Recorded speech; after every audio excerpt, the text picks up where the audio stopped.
galera, aqui é Ricardo Ventura, psicanalista e criador do protocolo da análise psicomportamental da linguagem silenciosa. E você está no Não Minta Pra Mim, o canal que tem o maior índice de acerto e análise, sim! E se você quer aprender o que eu faço, eu te convido a se cadastrar em nãomintapramim.com.br. Porque de tempos em tempos nós disponibilizamos um curso gratuito, online, ao vivo. Caso você não esteja dentro desse período e ter a oportunidade de participar desse treinamento, você vai receber outras ofertas para que você se adentre, mergulhe nesse mundo da linguagem silenciosa. Então, não perca tempo, aproveite, cadastre-se em nãomintapramim.com.br e vem para o lado de cá, porque nós temos desde o curso gratuito até os mais avançados, as formações, beleza? Dito isso, vamos analisar quem?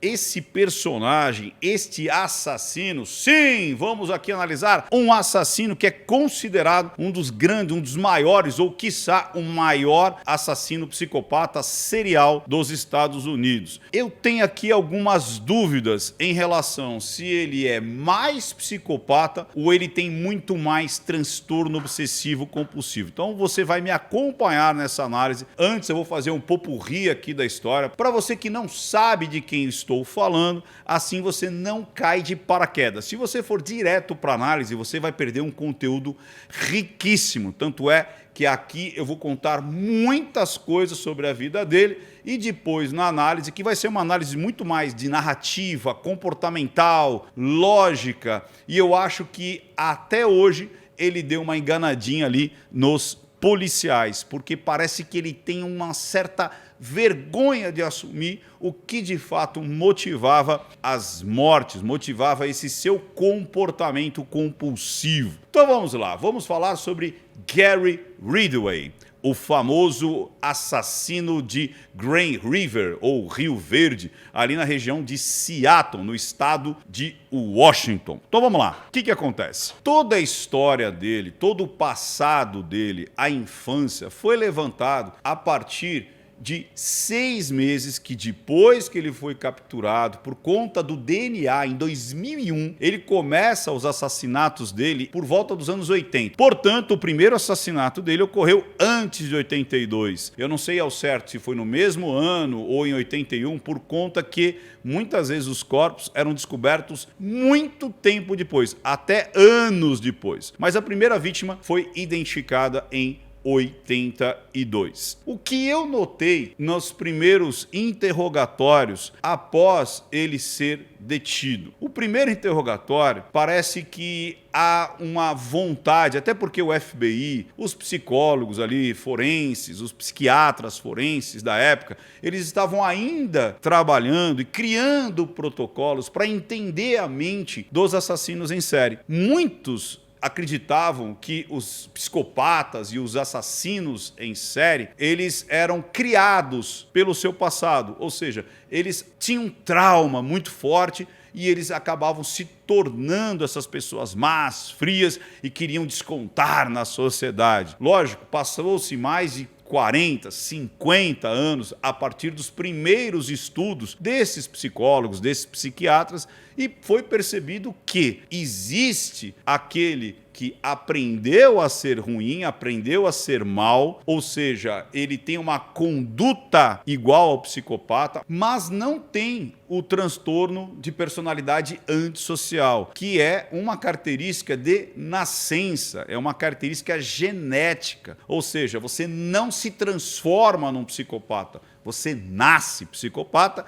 e a partir de um termo que eu gosto de usar, que é a partir de portas abertas, portas fechadas, ele vai ter uma vida talvez muito mais abrangente e muito mais facilitada para as pulsões dele, e aí ele pode se tornar também um assassino. Não é porque você é um psicopata ou você identificou um psicopata que obrigatoriamente ele vai ser um assassino. Ele pode ser uma pessoa extremamente fria, ele pode ser uma pessoa que vai galgar as posições que ele deseja ou sentir prazer, condutas não moralmente aceitas, mas você vai encontrá-lo não como um assassino, mas como uma pessoa extremamente extremamente fria, participando da nossa sociedade como juízes, advogados, médicos, donos de empresa, de grandes empresas. Você pode encontrar ele sendo um líder espiritual, que essas pessoas, esses personagens, acabam judiando ali dos seus colaboradores, judiando ali, humilhando os seus seguidores, determinando ali ordens ali, sem pensar na consequência que vai causar naquela população, naqueles indivíduos que ele está julgando, ou médicos muito frios que simplesmente olham seus pacientes como uma ferramenta ali de realizar a sua pulsão, de cortar, costurar, ter o domínio da vida e da morte.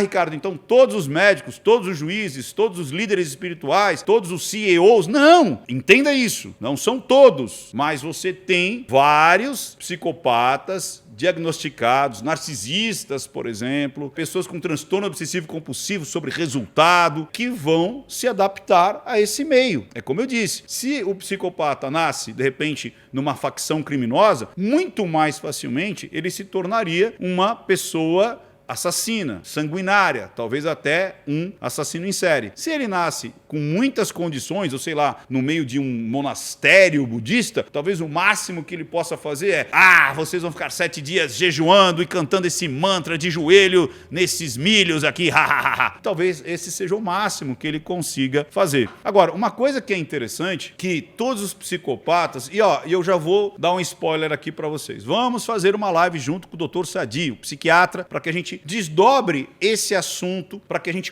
comente essa análise aqui. Até porque não existe um teste científico que você vai ter ali uma ressonância magnética, você vai ter um exame de sangue ou de DNA, ou até um teste psicológico. O próprio teste de Rousseau, ele não vai te dar com 100% de certeza se a pessoa tem um transtorno de personalidade antissocial, né, a psicopatia, ou não. Muitas vezes é pela observação, pelo fenômeno do comportamento. O Guido Paloma, inclusive, ele falou uma coisa muito legal, que ele diz assim: eu chamo de condutopatia. Ou seja, é análise da conduta. É onde você vai conseguir. Gostei muito desse termo. Ele não chama mais a pessoa de psicopata. Inclusive, estou convidando aqui, já vou convidar para estrear o meu novo podcast. Eu quero Guido Palomba para trocar uma ideia aqui com a gente. Ele não diz mais sociopata, psicopata, mas condutopatia. Achei fantástico, porque você vai analisar a conduta. Você tem muito mais meios de fazer ali a ciência comportamental pelo fenômeno, ou seja, pelo comportamento, do que mais estudando ali a parte bioquímica, biológica do cérebro, porque não vai conseguir. Então, baseado nisso, e depois que ele foi pego, muitas pessoas, até pelo viés da confirmação, até para encontrar esses elementos, né, e colocar dentro da caixinha, a gente vai ver aqui, quando eu fizer análise, vou pegar 1 ou 2 trechinhos da psicóloga fazendo perguntas para ele. Eles contaminavam demais, tipo assim: você maltratava outras crianças, você maltratava animais, você odiava sua mãe, por isso que você odiava mulheres, você era uma pessoa meio excluída da sua escola. E ele meio que falava: é isso mesmo, sim, tal. Mas, de novo, pelo viés da confirmação, até os vizinhos, até as outras pessoas que sempre juravam de pé junto que ele era um cara normal, todas as mulheres dele, todos os amigos, todas as pessoas que trabalhavam com ele, até quando ele foi descoberto, diziam: ele é um cara normal. Então, depois que a obra está pronta, né, aí os engenheiros aparecem. Então, de obra pronta é fácil ser engenheiro. Tem que tomar muito cuidado com isso, porque ainda mais naquela época, eles não acreditavam que uma pessoa comum na sociedade poderia ser um assassino em série. Então, eles queriam trazer. Até hoje, você vê que quando acabou de morrer agora, mataram, né, o Pedrinho Matador, já começaram: não, mas na infância, não, mas ele era assim, não, ele era assado. O caso do Lázaro, que eu comentei, inclusive, fui muito chamado para comentar o caso Lázaro, também: não, porque ele era da infância, ele tinha um...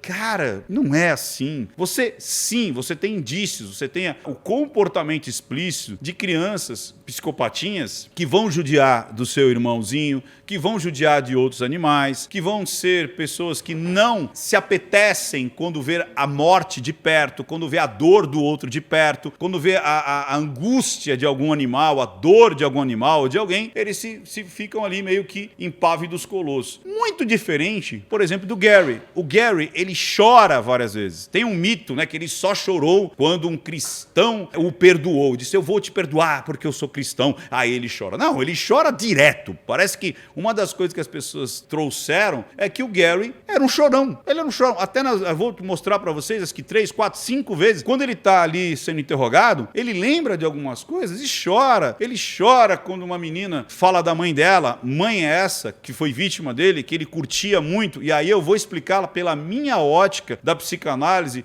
o quanto que esse Gary parece que ele abriu um novo personagem aí no mundo da psicopatia, ou eu percebo ele muito mais com transtorno obsessivo compulsivo sexual do que qualquer outra coisa. Você vê narcisismo? Sim. Você vê uma apatia em relação à dor do outro? Sim. Mas eu vejo muito mais uma compulsão. Mas, Ricardo, o psicopata, ele é compulsivo? Alguns são muito compulsivos. Outros não. Esperam anos para realizar o seu desejo, a sua pulsão. Muitos são narcisistas? Sim. Porque é quase que um... Mas então todo narcisista é psicopata? Não! Todo psicopata, ele tem o ego inflado e gosta de aparecer.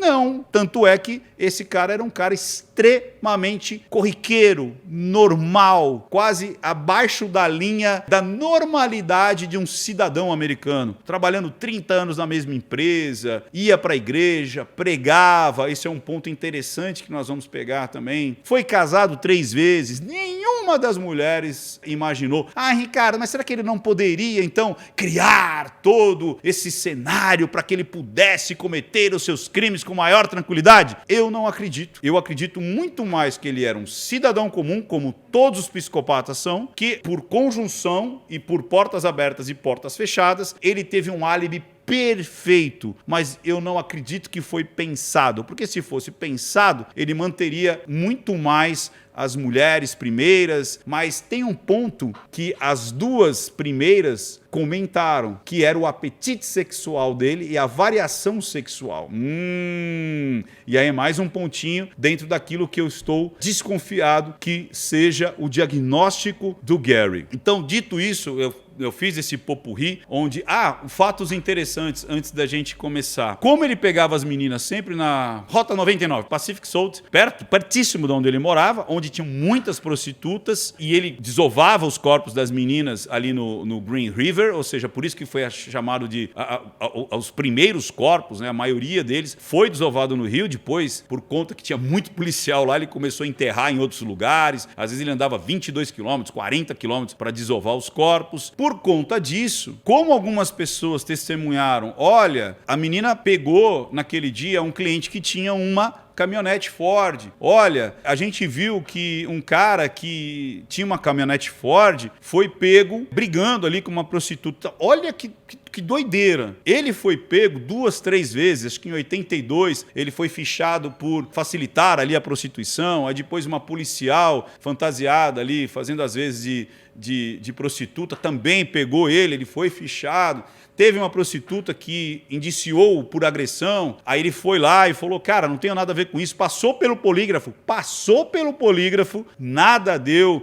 Depois, acho que em 87, já quando ele estava casado com a última mulher dele, eu vou falar isso depois na análise, também passou pelo polígrafo e nada, não passou tranquilão, tipo, não tenho nada a ver com isso. Então ele havia sido fichado algumas vezes, ele foi até reconhecido, só que, como essas meninas faziam muitos programas pela noite, muitas pessoas participavam ali do consumo ali da prostituição, usufruía do serviço da prostituição, eram muitos elementos. Ele era um a mais que brigou com uma prostituta, um a mais que saiu na mão com a prostituta por não querendo pagar, um a mais que foi um pouco mais violento. Então, às vezes, a pessoa olhando de fora, olhando do final para o início, fala, nossa, seria muito fácil, olha aqui. Mas eram muitos casos, muitos casos. As próprias meninas, as prostitutas, tinham medo até de fazer algum tipo de BO, de boletim, porque eram menores, a maioria delas era menor, a maioria tinha problema com a justiça,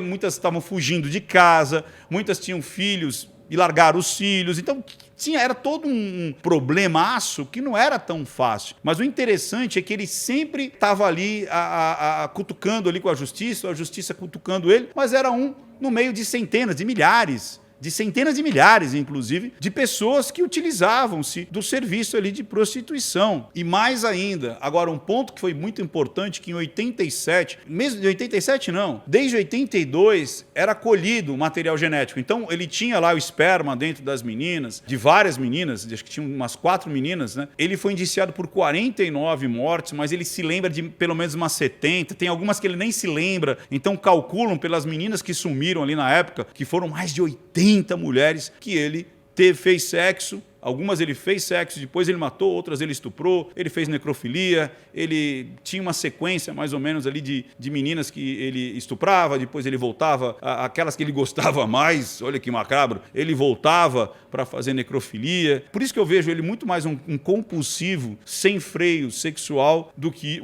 um psicopata que buscava o prazer na sequência de conquistar a sua vítima e depois executá-la. Até porque a conquista dele com as meninas era muito fácil. Eram meninas que elas muitas vezes até abordavam ele. Agora, por que prostitutas? Vamos lá, de novo, mais uma vez, engenheiro de obra pronta tá cheio. Mas tem alguns pontos que ele diz que foi bem interessante. A mãe era extremamente sensual, parece que ela tinha hábitos ali extremamente sensualizados e ela andava de roupão pela casa quando ia dar banho nele, ela dava banho nele até os 13 anos de idade. Existia ali uma complexidade entre mãe e filho, onde ele se excitava com a mãe, ele disse isso, eu me excitava com a minha mãe, parece que a mãe também meio que se excitava com ele, mas não foi a mãe que transformou ele nisso, mas pode ter sido, de novo, portas abertas e portas fechadas. Essa vontade, ele dizia que tinha essa vontade, essa pulsão, mas ao mesmo tempo era pecado. As próprias prostitutas que ele procurava, ele sabia que era pecado, então ele buscava se arrepender. O pai também contava para ele de um amigo que trabalhava num necrotério, que fazia sexo com os cadáveres, abusava dos cadáveres, e o pai dizia, mas está morto mesmo, ha, ha, ha, ha, ha. E ele vai juntando essa situação toda e parece que desperta essa vontade, essa libido de fazer sexo cada vez mais diferente. Ele casa em 70, assim que ele casa, ele vai se alistar, ele vai para um outro país ali asiático, onde o sexo é muito barato, né, em quantidade. Ele pega inclusive gonorreia nessa época de uma prostituta e ele percebe que é muito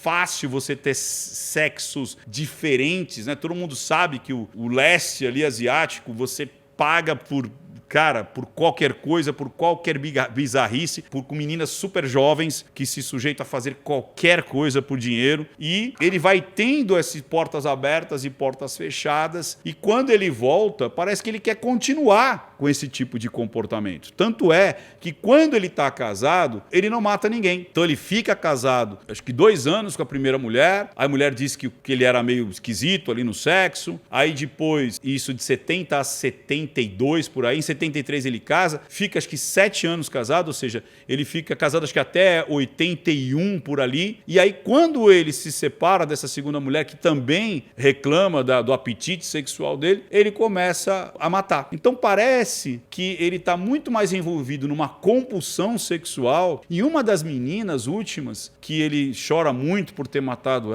ela foi encontrado com uma linguiça muito grande e um peixe em uma garrafa. Tanto é que ele chora muito nessa situação. E o policial diz, isso era lixo, você descartava? Eu tenho minhas dúvidas. Eu acho que isso era mais sodomia. Ele sodomizava as meninas, ele enfiava coisa nas meninas, né? Se você entrar na Deep Web, cara, você encontra coisas absurdamente bizarras com o que você enfia ali, tanto em homens quanto mulheres, e muitos se sentem prazer de ter objetos enfiados em si, quanto enfiar no outro, e muitas vezes não é compactuado. Então, às vezes as pessoas são drogadas, às vezes elas são drogadas para aguentar o baque, outras são drogadas para aguentar essa humilhação e essa dor e essa repulsa. Então, eu acredito que ele buscava essas meninas, fazia sexo com essas meninas. Quando as meninas não queriam mais do que foi combinado, ele matava para realizar os seus desejos. Muitas ele colocou pedra dentro da vagina das meninas. Muita gente falava, não, aquilo é para afundar o corpo. Cara, você não vai afundar um corpo com pedra na vagina. Então ele enfiava coisa nessas meninas depois de mortas. Ele voltava a fazer sexo com essas meninas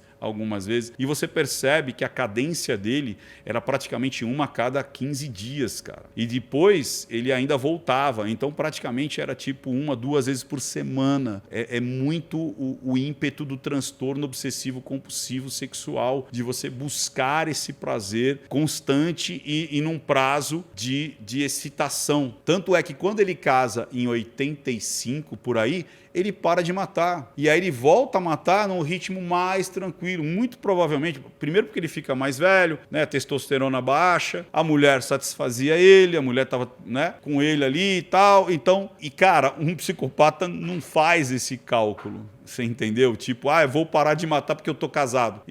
Você entendeu? Então tem esse detalhe. Por isso que eu vejo que é muito mais um transtorno obsessivo compulsivo do que uma explosão da psicopatia. Cara, a psicopatia não faz esse cálculo sobre, estou casado, então agora vou maneirar. E outra, dentro lá do armário dele, estava escrito assim, NKDK. Depois ele disse que era No Killer, Don't Killer. Ou seja, era um reforço positivo que ele colocou. Tipo, cara, você tá bem. Ele falou, eu estava bem com a minha esposa e eu não queria voltar a matar e não ser um matador. Então, Don't Killer, No Killer. Então eu não quero ser um matador, não quero matar. E ele vinha com essa briga. Cara, psicopata não briga. Psicopata não tem um problema moral, um problema espiritual, porque ele rezava, e isso várias vezes ele fala, não, Deus vai me perdoar porque Deus perdoa se você realmente pediu perdão. Então era uma briga entre o desejo e a pulsão. Outra, ele muitas vezes dizia assim, eu não planejava nada, simplesmente eu saía do trabalho. Se eu tinha aquele gatilho de encontrar uma prostituta no meio do caminho,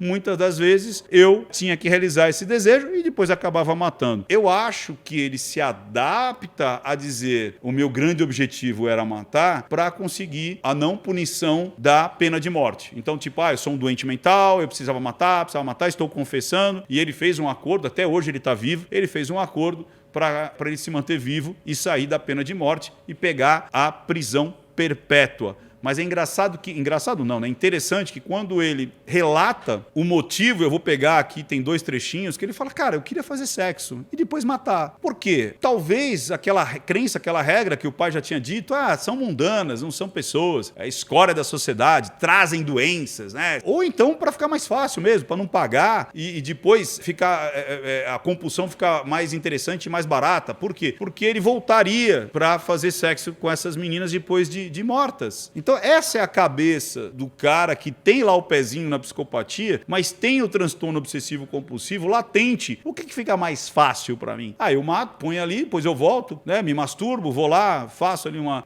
sexo ali, enquanto dá, e depois eu vou ver aquilo, vou sentir tesão de ter feito, lembrar. Ele vai lá e lembra do que fez, aí ele olha, ele observa, se masturba e fica. Depois, quando o corpo já não tá legal, ele vai pegar outra. Por isso que esse lance de uma vez por semana, a cada 14, 15 dias, 20 dias, porque daí ele vai mantendo ali aquele brinquedo dele, aquela compulsão dele, cara. Por isso que eu acredito que ele chore muitas vezes, ele não tem essa apatia total do outro, ele tem muito mais consciência do seu prazer, ele tem muito mais consciência da sua compulsão, isso incomoda ele, essa compulsão, Ele resolve muitas vezes com as mulheres dele, ou seja, com as pessoas que ele casou. Quando elas não querem, aí sim ele vai buscar fora, porque daí ele não tem mais aquela mulher dentro de casa. Um psicopata não pensa dessa maneira, não age dessa maneira. Não tem essa de, eu tenho minha mulher aqui e agora não vou fazer, agora que eu não tenho mais. Por isso que eu não vejo as mulheres como um álibi. Eu vejo as mulheres como uma descarga sexual e uma descarga emocional sobre a sua compulsão. Não. Então as mulheres não eram usadas para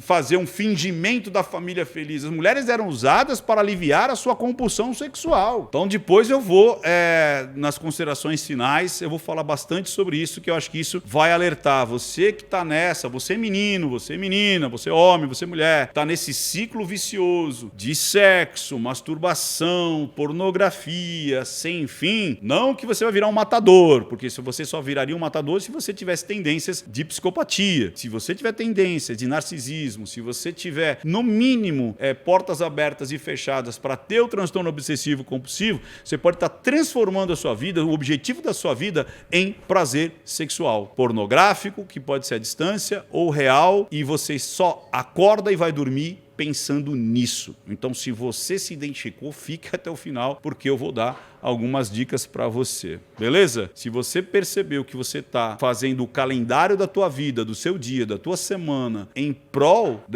da masturbação, do sexo sem fim, de escalar, de querer mais, variações, potências, vezes, você pode estar num ciclo de destruição muito forte, mais do que qualquer droga que exista no mundo, mais do que crack. Você vai perder relacionamentos, você vai perder a sua vida, você vai perder trabalho, você vai perder uma porrada de coisa. Então, eu vou dar o taca ali play. Antes, beba água, beba muita água. E aí nós vamos fazer a análise dos trechos. Então esse vídeo vai ser bastante longo. Quem já conhece o canal sabe que muitas vezes você vai ver esse vídeo em várias etapas. Outros vão se deliciar para ver quase que um seriado aqui da Netflix todos de uma vez. E para quem gosta de superficialidade, já está reclamando e já até saiu do canal. Normal. Você não é obrigado a gostar de vídeos longos. Vá pro TikTok, que é 15 segundos. E você vai ficar também com a expertise de 15 segundos. Agora sim, taca ali play!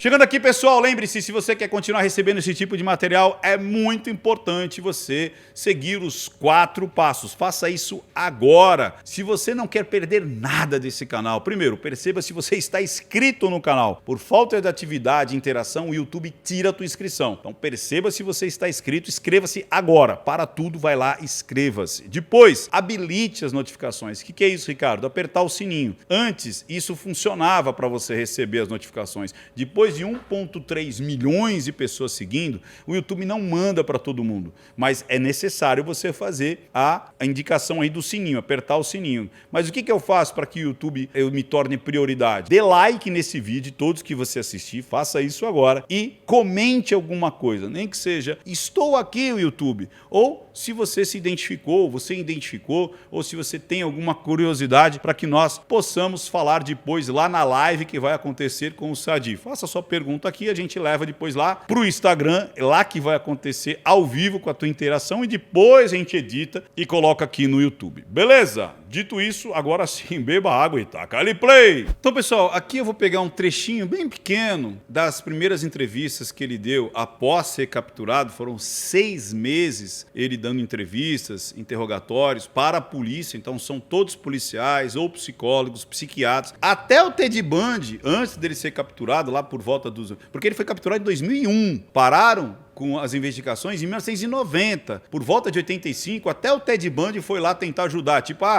porque a polícia estava estudando, estava querendo entender, e eles pediram ajuda do Ted Bundy. Ted Bundy, como é que você acha que esse cara pensa, como é que ele age, você pode nos ajudar? E ele deu algumas dicas ali, e ele só foi pego por conta do DNA, porque se não fosse o DNA, ele não seria pego, e olha que tinham mais de 100 policiais estudando o caso, porque foi uma conjunção de fatores que deixava tudo muito difícil. Primeiro, era uma pessoa acima de qualquer suspeito. Onde ele pegava suas vítimas, centenas, milhares de homens iam no mesmo lugar. Era uma rodovia muito grande, a Rota 99, a Pacific Salt. Então, era muito difícil. Era um lugar meio que já decadente, onde existia muita treta com a prostituta, muita treta com o cafetão, muita treta com drogas, enfim, com bares. Foi uma conjunção muito boa para ele, muito boa, porque ele conseguia ser invisível, porque muitas pessoas, no mesmo dia, como de centenas, paravam as meninas, pegavam as meninas, faziam lá o seu sexo dentro do carro, na floresta. Então, como é que ia fazer como é que ia monitorar todos eles? Muito difícil. E aí, quando pegam ele, tentam ao máximo possível entender a cabeça dele. Mas, de novo, isso há 20 anos atrás, 30 anos atrás, eles estavam começando, então eles estavam querendo encaixar a conduta dele dentro do que eles tinham, que era meio que, ele aprendeu a ser psicopata, e não que ele nasceu psicopata. Vamos lá. Olha lá, aqui ele está falando da mãe. Eu acho que eu tive vontade de matá-lo, ou então eu só queria que ela parasse de importuná-lo, porque ela, além de ridicularizar, ela gostava muito desse lance do toque, de dar banho. Você precisa tomar banho porque você fez xixi na cama, tal, e aproveitava dele. Pelo menos até os vizinhos diziam que ela se aproveitava muito dele. What did you want to do to her? O que você gostaria de fazer com ela? Ela Just to have her stop and But how would you do it? What did you think in your head about how you would do it? That's what we're trying to get at. When did you first think about treating your mom violently to get what you wanted her to do? Então vamos lá, aí ela começa a falar sobre isso, e é nessa entrevista que ele já disse, ok, eu vou me considerar culpado para sair da pena de morte. Eles meio que usaram ele ali como um ratinho de laboratório, né? Vamos tentar pegar o máximo possível de informação. Então ela faz perguntas meio induzindo, você tinha raiva da sua mãe? Você queria matar sua mãe? Você começou a ter raiva das mulheres? Você queria fazer com as mulheres o que você queria fazer com a sua mãe e não conseguiu? Você judiou de alguns animais? E ele depois fica pensando, eu acho que eu matava uns passarinhos, acho que eu tinha um estilingue ali, tinha uma espingardinha ali. Cara, quem não? Na década de 70, teve um estilingue, teve uma arma de chumbinho, principalmente nas periferias, principalmente no interior, e você tentava caçar alguma coisa ali, mas tinha um aspecto de caçar. Aí no caso dele, poderia ser já essa vontade de matar? Poderia. Não era como a experiência de morte, como a gente vê dos outros psicopatas. Como é que seria matar? Como é que seria judiar? Como é que seria tornar aquela pessoa vulnerável? Tanto é que é um hiato absurdo. Você vê que esses caras, normalmente, eles vão escalando sem parar. Ele não, ele tem lá a treta com a mãe dele com 13 anos, ele tem lá depois, ele até, parece que ele briga com um molequinho, ou ele dá uma facada lá no menininho lá, mas não mata, ele só dá uma cutucadinha ali no moleque de 6 anos, ele era acho que um pouco mais velho, enfim. Mas não é uma coisa com objetivo sarcástico de dominação. É uma conduta violenta? É uma conduta social que você fazia um check ali nas historinhas do psicopata? Sim. Mas eu não consigo ver isso como algo muito determinante, diferente dos outros, tipo um Jeff Dahmer, que empalhava os animais, ou outros ali que tinham o prazer da morte em si, né? Da buscar para saber como é que seria matar. E aí ele tem esse ato e ele começa a matar lá por volta dos anos 80. Ou seja, ele já tinha 30 e tantos anos, né? Acho que 31 ou 32 anos. Então aqui eu vejo muito mais tentando colocá-lo dentro de uma caixinha do que aproveitar e entender como é que começa essa compulsão dele. Vamos para frente. Olha que interessante aqui nesse outro episódio do interrogatório. Aqui parece que são policiais agora conversando com ele. Presta atenção, que eles falam assim, a gente não conseguiu definir especificamente isso já naquela época. Qual que era a intenção dele de matar? Por que ele matava? Na minha opinião, ele não confessou o real motivo de finalizar as suas vítimas ali. Talvez com vergonha, talvez buscando o perdão de Deus, porque ele sempre buscava isso. Até a figura lá do cara que fala de Deus tem uma figura meia artística, né? De um velhinho, né? Barbudo e tal, vocês vão ver isso. E a menina, que era filha da garota que ele gostava. Outro detalhe, essa menina, ele teve relações com ela algumas vezes. Passou-se ali algumas semanas, acho que até mais de um mês. Aí quando, aparentemente, ele quer ter uma variação mais radical do sexo, com o salsichão, com peixe, garrafa, e aí ela se recusa, ele mata ela. Teve uma, parece que foi uma que escapou dele, foi em relação a tempo. Parece que a menina fala, olha, vamos acelerar aí, né? Vamos, amor, vamos. E aí ele fica taço da vida e também tenta matar essa prostituta. Mas vamos ver aqui o quanto que ele diz. Mas e aí, por que você matava? Por que você matava? Vamos lá. Os investigadores teriam que fazer uma jornada sombria, mergulhando de um serial killer. Eles passaram 6 meses convivendo com Gary Ridgway, gravando cada conversa. Lembra que eu falei? Eles ficaram 6 meses conversando com ele? Um total de centenas de horas. Olha o que ele fala. Ele falou, eu queria matá-las, tal, mas depois do sexo. Tanto é que ele não pegava as meninas e matava. Ele fazia o sexo que ele queria, muito provavelmente quando ele avançava naquilo que ele gostaria de fazer, se recusava, ele matava para continuar a fazer o sexo e depois voltar e continuar a fazer o que ele queria com as meninas. Mas presta atenção. Mas por quê? Por quê? Porque eu não queria que elas fugissem, eu queria fazer sexo com elas. Você está entendendo? Parece que era um sexo violento, um sexo alternativo, e as meninas queriam sair dali, tipo, porra, cara, para, eu não quero isso. E aí, por elas não quererem, ele matava, sacaram? Você viu que ele para, ele dá um hiato, aí depois eu queria matá-las.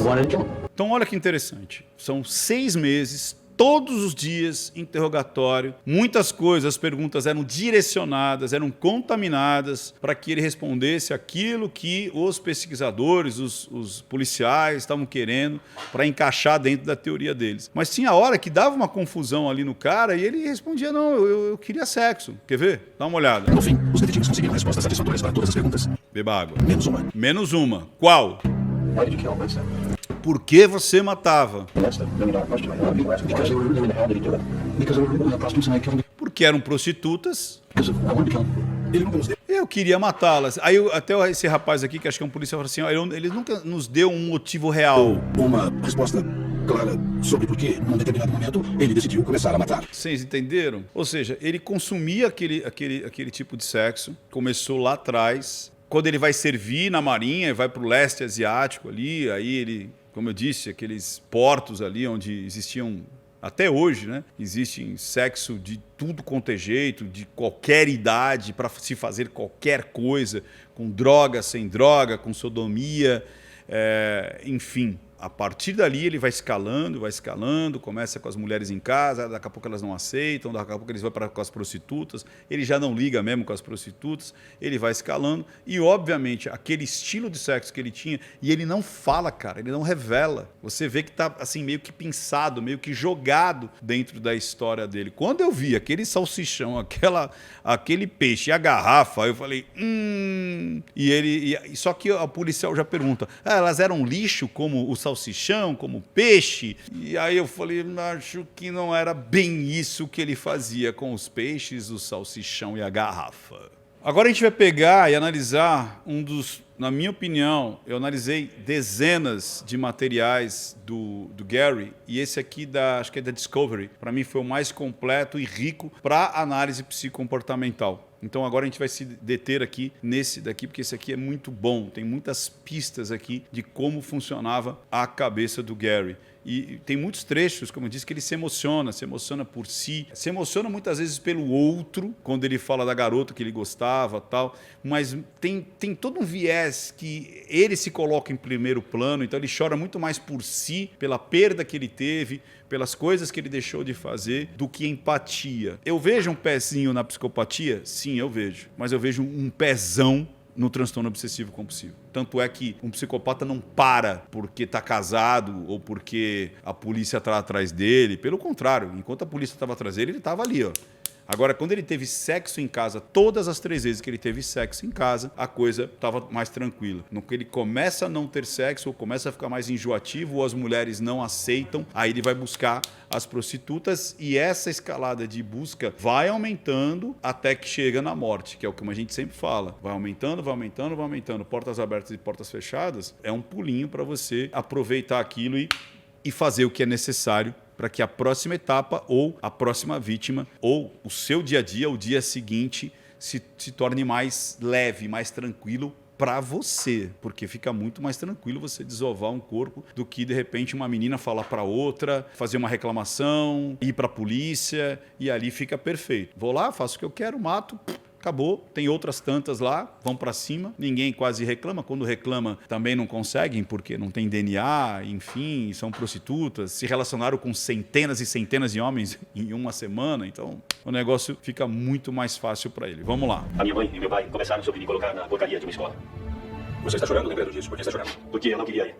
E você vê que ele lembra, ele chora de coisas que fazem mal para ele, quando ele lembra da mãe. Então, isso cai um pouco, né, por terra daquela situação que ele sempre tem o controle, que o narcisista sempre tem o controle total das suas emoções, que ele sempre está certo, que ele sempre vai achar uma desculpa para que o mundo estava errado e ele não, né? Você lembra de algum psicopata se emocionar? Eu não lembro. Eu lembro de um, que acho que era aquele de Goiás, aquele matador, porque ele erra a vítima. Daí ele fala, pô, errei. Né? Porque ele chora por ele se emociona por ele. Quer dizer, ele não chora, ele dá uma emocionadinha. Agora, Jeff Dahmer, o Ted Bundy, o Charles Manson, o Maníaco do Parque, nenhum tem essa reação. E ele tem essa reação várias vezes. Inclusive, diziam que muitas vezes ele pregava e no final da pregação ele chorava copiosamente. Talvez, de novo, por essa briga de eu quero, mas depois que ele fazia, tipo, putz, eu não vou pro céu, preciso me arrepender, meu Deus do céu, caramba. Por isso que eu falo, se eu tivesse colocado dentro de uma porcentagem, eu colocaria 90% transtorno obsessivo compulsivo e 10% psicopatia. Porque o que mais pulsa pra mim é a vontade, o desejo, a libido de fazer, e eu tenho que fazer, e principalmente quando tinha o estímulo. Quando o estímulo abaixa, ele fica de boa, a psicopatia dele some, aí depois quando ele não tem, quando o estímulo volta, a psicopatia vai lá pra cima. Vamos lá, outro trecho aqui. Agora aqui ele vai revelar sobre a frequência das mortes, que bate muito, como eu disse, dessa situação de pelo menos 2 vezes por semana, ele lá resolver a sua pulsão sexual, né? A sua vontade ali de fazer sexo. Lembrando que quando ele não estava casado, era muito maior. Quando ele estava casado ou com alguém que ele curtia, diminuía drasticamente essa quantidade de meninas mortas. Vamos lá. Foi quando comecei a perder o controle. Matando a cada 2 semanas mais ou menos. Matando há 2 semanas, ou seja, 14 dias, às vezes um pouco mais, um pouco menos. E lembrando, ele matava e ele usufruía desse corpo até ele deteriorar. Aí ele matava de novo e usufruía até deteriorar. Lembrando que ele também, quando ele não tinha sexo em casa, era mais. Quando ele tinha sexo em casa, era menos. Ou quando ele encontrava alguém que se sujeitava ao que ele curtia, ele não matava. Teve algumas que ele fez isso. Uma, ele relatou, ele falou, nossa, essa aqui eu gostei muito, porque eu repeti. Então ele repetia, ele pagava e falou, porra, essa daqui eu curti. E ele buscava mais vezes. Presta atenção na sequência e na resposta que ele dá. Agora você está com essa jovem deitada na sua frente e você pode fazer o que quiser. Ela é literalmente sua para matar. Então, olha que interessante. Ela é inteiramente sua para matar. Vamos ver a resposta dele. Eu tinha o controle sobre a vida ou morte dela. Eu tinha o controle sobre a vida ou morte dela. Só que o diálogo da menina, na voz dele, ou seja, na lembrança dele, porque quando você está matando uma pessoa, você está matando uma pessoa. Não, tipo, é grito, é desespero, é tentar se desvencilhar e tudo mais. Mas era o quê? Eu podia ouvir ela dizer, por que você está fazendo isso comigo? Eu não quero morrer. Por que você está fazendo isso comigo? Eu não quero morrer. Ou seja, existia uma situação anterior, existia um avançar de sinal anterior. Daria para ela conseguir ter o diálogo. Então, por que você está fazendo isso comigo? E aí que ela percebia que se não fizesse, ele ia para cima para matar. Mas muitas, inclusive, que não foram muitas, acho que foram umas 3 ou 4, que pelo menos chegaram até a polícia, relataram, e muitas foram ignoradas. Quantas talvez tenha sido ignorada? Que era o seguinte, quando ele começava a ficar mais violento, e elas não queriam, aí é que tinha o boxe. Elas se rolavam com ele tal, e mordia. Pelo menos 2 prestaram BO. E pelo menos 4 foram buscar depois, que estavam ali, olha, nos ajude, nos ajude. Então, sempre tinha um avançar de sinal. Sempre tinha algo que ele queria fazer e aí a coisa degringolava. Pelo menos foi o que as sobreviventes, que foram poucas, relataram. Imagina aquelas outras que talvez conseguiram sobreviver e ficaram com medo de relatar, fugiram, se afastaram. Muitas talvez até saíram da prostituição com tipo, ufa, sobrevivi. Então você percebe que tem um rito que ele flerta em falar, depois ele não fala, ele deixa algumas pistas da mãe, do perdão, da prostituição, de quando ele casa diminui. Ele fala isso, quando eu estava com a Judite, que era a última mulher, eu já diminuí, que eu estava de bem com ela. Quando a outra começa a reclamar depois ela dizendo, né, da quantidade e da variação, aí ele vai buscar as prostitutas. Então, para mim, ele jogou muitas coisas no ar, assim como o Charles Manson jogou, assim como Jeff Dahmer jogou, e não revelaram tudo que os motivava. Vamos seguir. Vamos ver o lance do xixi. Ela me batia por molhar a cama. Ela gritava comigo. Ela me batia por molhar a cama e por fazer xixi na cama. Dizia que não era Beba água. coisa de uma criança normal de 13 ou 14 anos fazer. Que só bebês molhavam a cama. E aí, de novo, você vem aquele lance também de uma conduta antissocial, uma conduta anormal ali, que dá uma gabaritada ali no checklist do psicopata e tal, né? Desajuste infantil, desajustes emocionais na juventude. Mas você vê quando ele lembra desse lance da punição e principalmente porque ela meio que abusava dele. E parece que ele meio que gostava. Então era um lance de não gostar e gostar do que estava acontecendo, porque ele disse que ficava com tesão da mãe. Eu não sei se eu vou conseguir pegar o trecho aqui que ele fala que ele tinha um tesãozinho ali pela mãe, entendeu? E pelo lance da bulinação, dela andar pela casa seminua, e ele também andava peladão pela casa. Vai saber o que rolou. E talvez isso incomoda muito ele e ele jamais vai revelar isso pra polícia.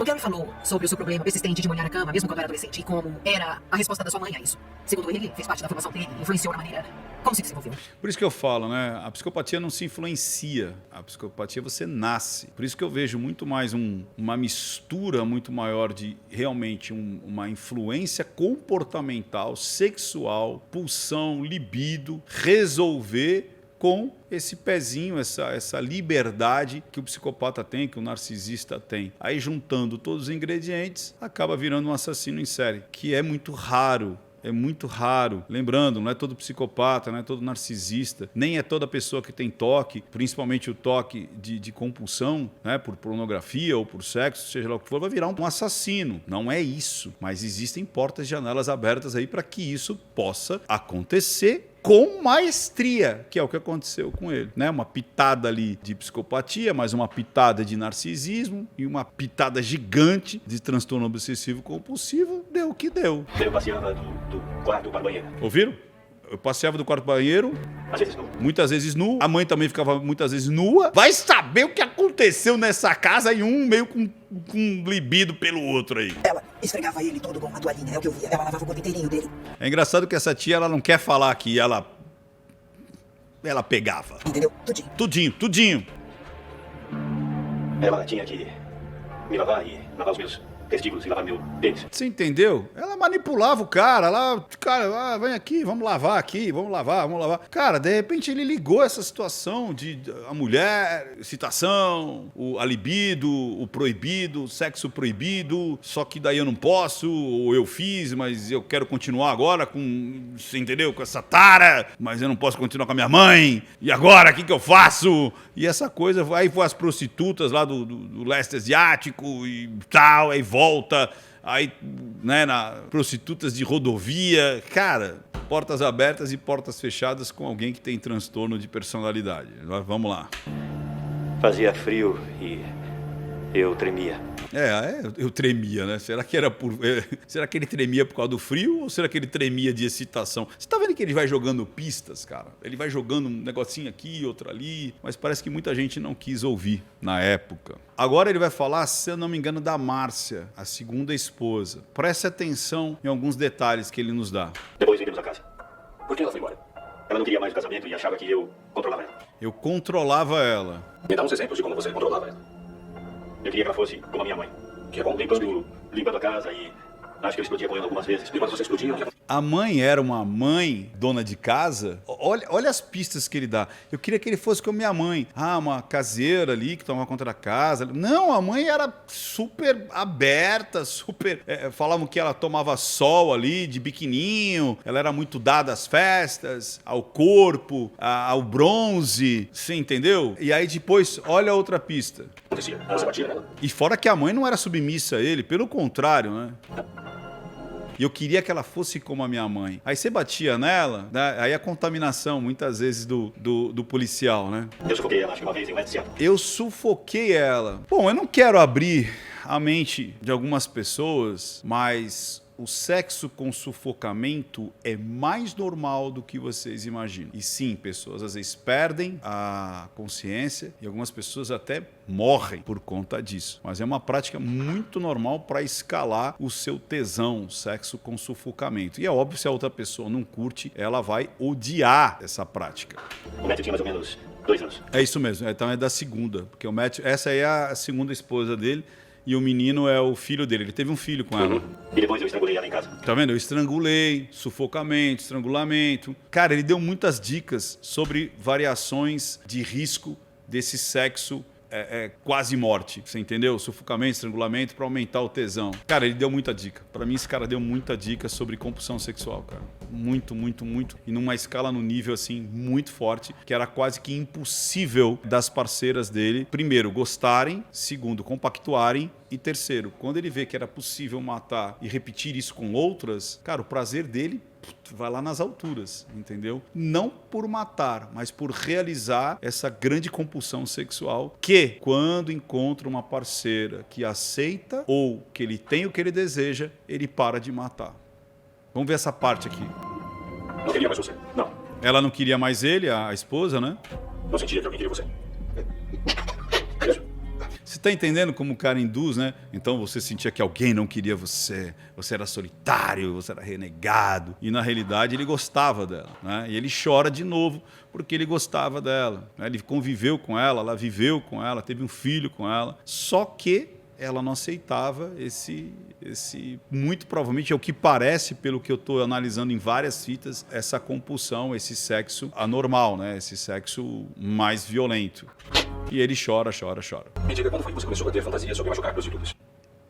Eles já começam a perceber que ele quer machucar as prostitutas durante ou depois do sexo. Vamos ver a resposta dele. Eu acho que logo depois de me separar, me divorciar da Marcia. Sacaram? Enquanto eu tô casado, eu não tinha esse desejo. A partir do divórcio, não tenho mais sexo, quero continuar, vou atrás de prostitutas para realizar minha pulsão, o meu desejo sexual anormal, de estrangulamento, sufocamento e tudo mais. Tá vendo como as coisas vão se encaixando? E por essa ânsia de colocá-lo na caixinha do psicopata, não perceberam essas nuances aí. Essas jovens adolescentes não tinham nada a ver com a sua ex-esposa. Presta atenção, elas não tinham nada a ver com a sua ex-esposa. Então por que matá-las? Elas eram meu bode expiatório. Cara, bode expiatório, cara. Elas simplesmente estavam ali para realizar o meu desejo, a minha pulsão. Eu concentrava cada parte da minha mágoa em matar mulheres. Matar mulheres era como eu me aliviava. Eu me aliviava. Ai. Acho que muitas vezes ele falava o que os caras queriam ouvir e outras vezes ele deixava escapar justamente o que aliviava. Tá vendo essa pulsão, esse aliviar, essa... Não era o matar. Se fosse o matar, ele tinha matado todas. Ele não tinha parado quando ele estava casado ou quando ele encontrava alguém que satisfazia, como a gente vai ver em algum momento aqui, ele falando que ele gostava muito. Eles se encontraram várias vezes. Se o desejo fosse matar, ele já tinha matado de prima. Já tinha matado de primeira, porque esse seria o grande objetivo. Como assim? Ele vai se apaixonar pela prostituta e vai gostar dela ao ponto de chorar e depois ao ponto de chorar 20 anos depois, quando ele encontra a filha dela. O psicopata se apaixona agora? O psicopata tem saudade da vítima? Vamos lá. Que por sinal é essa daqui, ó. Presta atenção. Rosto das mulheres por muito tempo. Mas você sempre se lembrou do... Ah, ele falou que não se lembrava dos rostos das prostitutas. Mas você se lembrou dessa aqui, ó. Presta atenção. rosto da Carol, não é? Carol. Sim, porque eu gostava dela. Por quê? Ele gostava dela. Eu acho que talvez porque ela era a mãe. Presta A minha atenção. mãe era um Radisson. Ela tinha um sorriso lindo. E ela era muito atraente. E ele provavelmente viu alguma coisa nela. Você se importava com ela, eu me importava com ela. Eu me importava com ela? Psicopata se importa? Isso é empatia. Se importar com o outro é empatia. Ela sim. Me importava sim. A minha mãe e meu pai tinham se separado. Ela não tinha dinheiro, não tinha carro. Ela tinha acabado de conseguir um emprego no bar. Como bartender, ela estava progredindo, estava tomando atitudes pra pôr a vida dela em ordem. E aí, ela conheceu ele. E muito provavelmente, talvez ela tenha dado atenção a ele. Se agarrado a ele, né? Se submetido a ele. Porque ele talvez fosse justamente a boia de salvação dela. Um cara que trabalha, tem casa, tem grana, tá solteiro. Ela estava passando por um momento difícil na vida. E, sabe, alguém deu atenção a ela. E isso foi muito bom. E ela deu atenção a ele. Com a Christensen, eu tinha saído 3 vezes. Aí, ó, saiu mais de uma vez. Por que não matou na primeira? Por que não matou na segunda? Se a pulsão era matar. Era... E ele transou com essa moça, você entendeu? Ele voltou a transar, voltou a se relacionar. Me fez sentir bem por estar com ela. Olha lá, não falei? Me fez sentir bem. Ela correspondeu o que ele queria. Eles estavam tendo relações e ela tinha que fazer 2 turnos naquele dia. Ela precisava que ele se apressasse. Ah, essa aqui que foi de se apressar. Que tipo assim, então, ó, agora vambora. Ah, não, se apressar não, peraí. Eu não quero, porque acho que foi o que ele disse, talvez. Porque ela que tá contando a história, a moça morreu, não dá pra contar. Talvez ele tenha dito isso. Ela não quis mais o sexo do jeito que eu queria, e aí eu matei ela. Eu acredito que não é só tempo. Eu acredito que seja muito mais a forma do que o tempo. Vamos lá. Mas teve uma lá atrás que falou exatamente isso. Uma outra que falou assim, eu queria que fosse de um jeito, ele queria que fosse de outro, aí ele já estava com as calças abaixadas, e aí eu saí correndo, começamos a brigar e ele não conseguiu matar. Eu não sei se ela vai aparecer ali para frente, mas aqui foi a mesma coisa. Estou apaixonado, me importava, mas quando ela não começa a não querer brincar do jeito que ele queria, aí ele mata. E ele não gostou daquilo. Ela me magoava quando não tinha tempo. Aí. Não tinha tempo pra mim. Eita. E aí você cometeu o crime. Tive que matar. Para continuar fazendo o que ele queria. E ele chora por isso. Eu tive que matá-la e chora. Porra, eu não queria matar ela. Porra, eu não queria matar, mas eu matei. E chora, e chora. Diferente do Jeff Dahmer, do maníaco do parque, que fala assim, não, eu matei porque eu mordi, elas não queriam deixar. Eu queria que continuasse fazendo sexo oral, mas, porra, ele não queria. Como assim não queria? Aí eu metia lá a furadeira na testa dele pra ver se ele ficava meio zumbizão. Aqui é muito diferente dos outros, mas muito diferente. Vamos ver mais. Eu matei ela durante o dia. Peguei o corpo dela, vesti e levei ela para me Valley. O corpo dela foi encontrado na floresta. Presta atenção. Ela foi encontrada deitada no chão, com as mãos cruzadas. Ela tinha uma linguiça na mão. Ela tinha um peixe, uma garrafa de vinho e um saco de papel na cabeça. Linguiça na mão, peixe, uma garrafa. E aí perguntam para ele, você queria descartá-la como lixo e tal. E por que o saco de lixo na cabeça? Talvez justamente para não vê-la, para não olhar para ela. Ele sentia algo por essa mulher. E eu não sei não, essa história de ter matado ela e ter levado ela para lá, você vê que ele, aí eu vesti ela e levei ela vestida, matou em casa, nua, aí depois ele veste ela, leva para lá, ou ela não queria essa situação, ela não queria essa sodomia, ela não queria esse sexo diferente aí com objetos e tudo mais, e ele faz o que tem que fazer e tampa o rosto dela. Para mim está parecendo muito mais isso. Olha que interessante aqui como ele relata, como ele entrava em rapport ali com as vítimas, né? O quanto que ele criava todo um rito da mensagem para criar essa persuasão e a confiança das vítimas. Presta atenção. Tem que ser digno de confiança, garantir que a sua aparência seja boa. Não pode deixar de se maquiar. Olha lá, e garantir que ele é uma pessoa comum. Elas entravam no carro e eu sempre levava algumas coisas do meu filho, como brinquedos de uma criança de 8 anos, no painel. Parecia um ambiente familiar. E olha que interessante, então ele fazia todo esse rito da mensagem para criar essa aura aí de um pai de família, né? Ele mostrava ali as fotos, quer ver, dele, do filho, presta atenção. Primeiro, elas iriam ver o meu documento. Eu colocava o dedo na habilitação para esconder meu nome.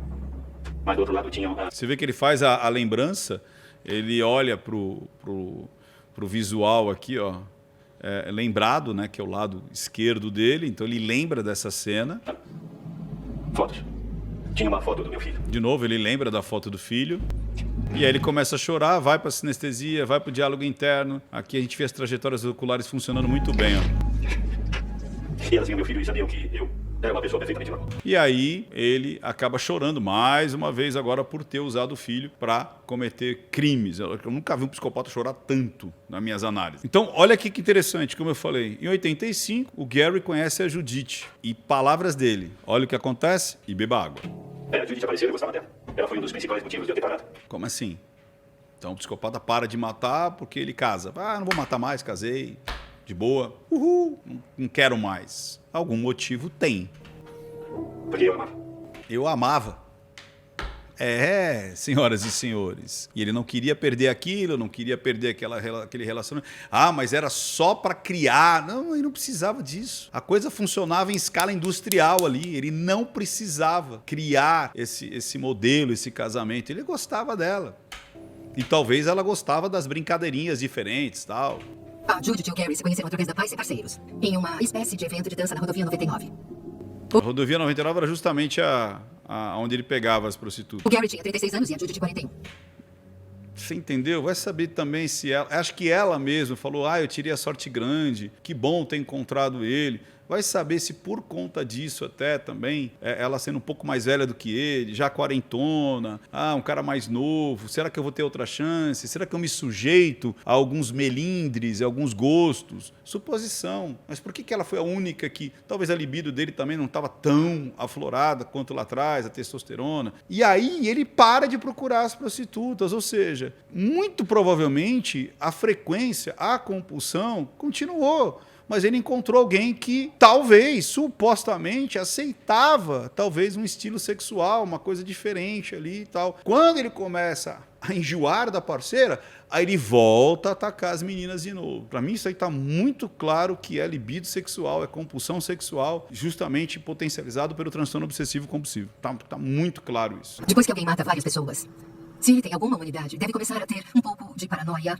alguns flashbacks, sentimentos assustadores. E aí, o que acontece com ele? Isso porque ele não precisava falar absolutamente nada. Ele já sabia que ele poderia ser condenado à morte ou à prisão perpétua. Aqui ele está ajudando a galera a entender a cabecinha dele. Mas, como eu disse, eu acho que ele fez uma brincadeira aqui. Foi a segunda parte do game dele. Já que eu não posso mais matar as mulheres, já que ele fala, né, eu sou o número 1, realmente eu consegui ser o cara que mais matou mulheres nos Estados Unidos, parece que ele começa a brincar com esse game. Ele começa a relatar coisas que, na minha opinião, as pessoas deixaram escapar por conta do quê? Do protocolo Ventura? Alucinação. Ou seja, eu quero encaixar aquilo que eu estudei até hoje, que eu vi até hoje. Tem que encaixar no livrinho e eu não posso abstrair, eu não posso ter uma escuta assertiva e entender o que está acontecendo. O que ele responde? No meio da noite eu acordei e vi uma mulher. E imediatamente eu queria queimar a casa. Você chegou a pensar em queimar sua casa para se livrar dos espíritos das Duas 30 mulheres que mulheres, foram mortas a lá? maioria delas foi morta lá, sim. Ele matou muitas mulheres lá. Muitas. Que mais de 30 mulheres ele matou naquela cama que ele dormia. E aí ele tinha essas visões, essas pessoas indo buscar ele e tudo mais. É como diz o Sadi, né? O psicopata ele chega em casa, deita e dorme, e não está nem aí, não se arrepende, não pensa sobre aquilo, até porque aquilo não existe na cabeça dele. Olha que interessante essa indagação daqui do policial. Você é um assassino em série, por que você parou? Né? Por que diminuiu? Vamos lá. Você é um assassino em série. Beba água. E você tem essa compulsão de matar. Que eu acho que ele tem a compulsão de fazer sexo diferentão. Eu ainda matei quando estava com a Judith. Ela não sabia que eu estava matando. E olha que interessante. Aí ele volta a buscar as garotas depois que ele já estava um tempo com a Judith. E olha o que ele diz. Como ele buscava, não com aquela mesma frequência, mas olha a resposta que ele dá. Qual que era o gatilho agora dele ir atrás das meninas? Eu não queria parar. Ou seja, quando você está com a compulsão, você alivia, mas se você não transforma isso, se você não conserta isso, você não vai querer parar. E aí o que ele faz? Vamos lá. Ele não tinha parado. A verdade é que Gary estava bem ali no sul do condado de King, passando pela Street, indo para o trabalho, vendo todas as garotas e pegando uma de vez em quando mais, menos que antes. Menos que antes, de forma aleatória, quando ele não conseguia segurar aquela pulsão, aquela vontade. Caminho de casa. Eu saía do trabalho e não estava pensando em matar alguém, mas ali estava uma mulher. Eu não estava pensando em matar alguém, mas ali estava uma mulher. Não estava uma mulher, porque senão ele podia pegar qualquer mulher. Estava uma prostituta que ele ia ter lá os seus favores sexuais. E como ele diz, eu não estava planejando, mas como elas estavam ali e de repente naquele dia eu estava com tesão, aí o negócio ia. E ninguém me viu. E não é que eu saí do trabalho com planos de matar uma mulher. Sacaram? Surgiu uma oportunidade. Surgiu uma oportunidade, estou com tesão, vou resolver a minha pulsão, minha vontade, e eu vou ter que realmente matá-la porque é a consequência. Não tem como eu deixar ela viva para ela me entregar pelas coisas que eu fiz. E depois eu ficava pensando, quando eu falava com ela, vou matar essa mulher. E aí ele olha até para o lado do lúdico, né? Para mim, ele tá num jogo ali violento com os policiais. E eu vou terminar essa análise com os momentos finais do tribunal do júri, onde ele é condenado à prisão perpétua, 49 prisões perpétuas consecutivas, por ele ter ajudado a polícia a desvendar o caso, entender o caso todo, ter confessado todos esses crimes, ajudado a encontrar os outros corpos e tudo mais. E nos Estados Unidos tem uma coisa muito interessante, né? Porque o juiz deixa que os parentes das vítimas falem o que eles estão sentindo, né? Que eles coloquem para fora o que eles querem falar para os seus assassinos. E é aqui que ele chora mais uma vez. Então tem muita gente gente que conheceu Gary só o psicopata que chorou quando o homem diz que Jesus deve perdoá-lo e tal. Mas não, ele chora outro, como a gente viu outras tantas vezes, e principalmente quando a filha da Carol fala, e também quando ele diz que está arrependido por ter matado todas aquelas mulheres e tal. Mas principalmente nessa parte aí do perdão, que era algo que ele buscava a cada assassinato que ele fazia, ele acreditava que, ele falou assim, nas escrituras dizem, se eu realmente estiver arrependido, eu vou ser perdoado, Jesus vai lavar os meus pecados. Aí aparece um cara com cara de Deus, né, do desenho animado ali, barbudo, e depois a filha da moça que ele se apaixonou, e aí pega pra ele. E que nem eu falo, eu nunca vi um psicopata ser tão emotivo quanto o Gary. Olha aqui o vovô aqui. Presta atenção. O que Deus diz para fazer? E é pesado, hein? Deixa eu colocar desde o início aqui para vocês ouvirem. É pesado o que ele vai falar. Difícil cumprir o que Deus diz para fazer, que é perdoar. E eu te perdoo pelo que você fez. Aqui não mostrou tudo, mas ele chora até de o queixinho tremer, assim. E tem, acho que mostra mais nesse vídeo aqui, o da filha da Carol. Vamos ver se a gente encontra. Nunca, em nem 1 milhão de anos, eu pensei que estaria em pé aqui, diante do homem que matou a minha mãe. Eu tinha só 5 anos quando a minha mãe morreu, e quando meu pai disse que ela nunca voltaria para casa. Eu descobri no Dia das Mães. E detalhe, é um choro real, tanto do senhorzinho lá, que não apareceu muito aqui, mas em outros vídeos eu analisei, e o quanto quando ele lembra a filha lembra da Carol, né? Aqui ele já começa a ter espasmos, nariz dilata, canto da boca para baixo, o queixo fica projetado. Me levantei pra falar com Gary Reed. Olha lá, começa a tremer. Ele começou a chorar. Aqui, a respiração mais aqui em cima. E aí ele cai no choro. Aquilo me fez pensar se ele se lembrava de mim. E se ele se lembrou de mim quando eu era pequena. A única coisa que eu quero que você, Gary Ridgway, saiba. Eu era aquela filha em casa. Eu era aquela filha em casa. Ó os espasmos. Esperando a minha mãe voltar. Ó, achei bem interessante aqui para vocês verem a reação dele com o senhor de barba branca. Vocês viram da filha da prostituta que ele se apaixona. E depois o relato final dele. Vamos ver aqui. E no meio de tanto sentimento de desespero e raiva surgiu um homem de barba branca, pai de uma das vítimas. Pediu para falar e ser ouvido. Mr. Ridgway. Aqui, inclusive, tá com a voz original. Bem legal isso. Tem pessoas aqui que odeiam você. Eu não sou uma delas. Você tornou difícil fazer o que Deus disse. E é perdoar. Você está perdoado. Por isso que esse cara tenha disparado aquilo que ele mais buscava, que era o perdão. Você vê que ele sempre falava, não, Deus vai me perdoar, Deus... Então era aquela briga, eu desejo, mas também não quero ir para o inferno. Por isso que eu falo, existia uma consciência, que é diferente da consciência do psicopata, que é fiz mesmo, porque eu estou com vontade de fazer, e não tem o porquê, não tem o dia seguinte. O dele tinha o dia seguinte, tinha essa busca. Tanto é quando o cara fala, eu te perdoo, dá um espasmo nele, tipo, cara, eu sempre busquei isso. Como assim? Alguém entendeu que eu não era esse monstro frio e calculista, mas eu era um cara refém das minhas pulsões. Vamos lá. E aí ele chora copiosamente. A Gary sobrou apenas um pedido. Peço desculpas por ter matado essas mulheres. Elas tinham uma vida toda pela frente. Desculpe por causar tanta dor para tantas famílias. E pede perdão. E você viu o jeitinho dele, o olhar dele, a vozinha dele. Por isso que eu falo, as pessoas têm uma ideia errada, né, do que é o psicopata, né? As pessoas acham sempre que é alguém assim, e é um cara hiper mega normal que vai ter esse transtorno de personalidade ou esse transtorno de conduta, essa compulsão, né, esse transtorno obsessivo compulsivo que vai tomar conta da vida dele e, se não tiver tratamento, vai acabar fazendo besteirinha assim. Por isso, meninos e meninas, conclusões de vida. Antes, conclusão da análise. Quero depois fazer um bate-bola com o Dr. Sadi, o psiquiatra Dr. Sadi, mas na minha opinião, pela psicanálise, pelo olhar da linguagem silenciosa, eu vejo uma pessoa com muito mais um aprendizado compulsivo para realizar os seus desejos do que um psicopata ou um narcisista. Eu vejo, sim, traços de psicopatia, traços de narcisismo, mas uma enxurrada de comportamento obsessivo-compulsivo, que eles se confundem, não é estanque. Eu vejo uma pessoa que, por chorar, por se arrepender, por se apaixonar, por pensar como que poderia...